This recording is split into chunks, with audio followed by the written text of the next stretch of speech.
Au Proche-Orient, l'espoir réel d'une trêve entre le Hamas et Israël. On n'a jamais été aussi proche d'un accord, quelques détails à régler, mais les principaux problèmes ont été résolus, assurent les représentants du Qatar, principal pays ayant servi de médiateur entre le Hamas et les Israéliens, le mouvement terroriste représenté par Mohamed Sinwar, qui n'est autre que le frère de Yahya Sinwar, le cerveau des attaques du 7 octobre. Nicolas Tonef.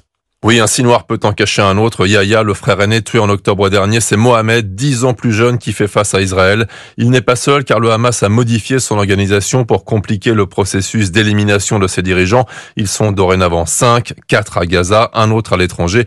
Mais Mohamed Sinwar, dans le contexte actuel, est le plus redoutable d'entre eux, selon Raphaël Jérusalemi, ancien colonel des renseignements israéliens. C'est un personnage extrêmement dangereux, sadique, sorte de monstre. C'est un personnage qui sera difficile à contrôler, même au sein du Hamas. N'oublions pas qu'on a essayé 5-6 fois de l'éliminer et qu'il s'en est sorti.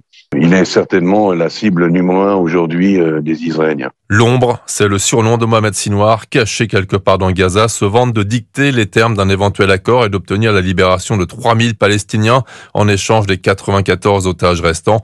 Peut-être de quoi satisfaire son ambition de reconstruire un Hamas offensif capable de répondre militairement à Israël. Nicolas Tonef, accord de trêve qui devra amener à la fin de la guerre entre Israël et le Hamas. Les États-Unis ont un plan pour une paix durable à Gaza. Ils proposent de placer l'enclave sous protection des Nations Unies avec déploiement d'une force de sécurité internationale. Dans ses propos, le secrétaire d'État américain Anthony Blinken se montre clairement favorable à la création à terme d'un État palestinien.